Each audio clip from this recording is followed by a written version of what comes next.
എല്ലാവർക്കും സ്ട്രോബെറി ചാനലിൻ്റെ kitchen tip സെഗ്മെൻറ്റിലേക്ക് സ്വാഗതം. കറിവേപ്പിൽ നിന്നും പറിക്കുന്ന അതേ ഫ്രഷ്നെസ്സോട് കൂടി തന്നെ കറിവേപ്പില ഫ്രിഡ്ജിൽ വയ്ക്കാതെ എങ്ങനെ സൂക്ഷിക്കാമെന്നാണ് ഇന്നത്തെ ടിപ്പ്. വീഡിയോയിലേക്ക് കിടക്കാം.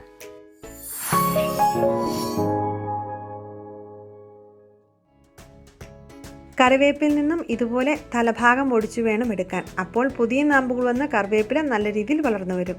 ഇനി ഇങ്ങനെ എടുക്കുന്ന കറിവേപ്പില ഇതേ ഫ്രഷ്നെസ്സോടുകൂടി ഒരാഴ്ച ഉപയോഗിക്കാൻ സാധിച്ചാലോ? അതിനുവേണ്ടി 1 ഇഞ്ച് നീളത്തിൽ തണ്ടിൻ്റെ ഭാഗം ഇലകൾ നുള്ളി മാറ്റി എടുക്കണം.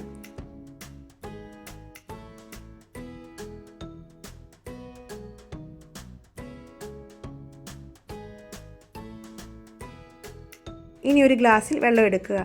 ഇനി ഈ ഗ്ലാസ്സിലെ വെള്ളത്തിൽ കറിവേപ്പിലയുടെ തണ്ടിൻ്റെ ഭാഗം ഇറക്കി വയ്ക്കുക. ഇലകൾ വെള്ളത്തിൽ മുങ്ങാൻ പാടില്ല. ഇലകൾ വെള്ളത്തിൽ മുങ്ങിയാൽ ചീഞ്ഞു പോകും.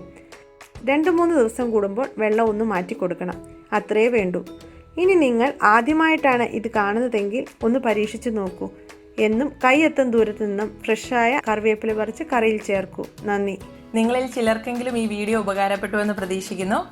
വീഡിയോ ഇഷ്ടമായാൽ ഒരാൾക്കെങ്കിലും ഒന്ന് ഷെയർ ചെയ്ത് കൊടുത്ത് ഞങ്ങളെ സപ്പോർട്ട് ചെയ്യുമെന്ന് വിശ്വസിക്കുന്നു. ഇതുപോലത്തെ നിങ്ങൾക്കറിയാവുന്ന നല്ല നല്ല പൊടിക്കൈകൾ മറ്റുള്ളവരുമായി ഷെയർ ചെയ്യാൻ ആഗ്രഹിക്കുന്നുവെങ്കിൽ കമൻറ്റ് ബോക്സിലൂടെ ഞങ്ങളെ അറിയിക്കുക. തുടർന്നുള്ള വീഡിയോസിൽ ഞങ്ങളത് ഇൻക്ലൂഡ് ചെയ്യാൻ ശ്രമിക്കാം.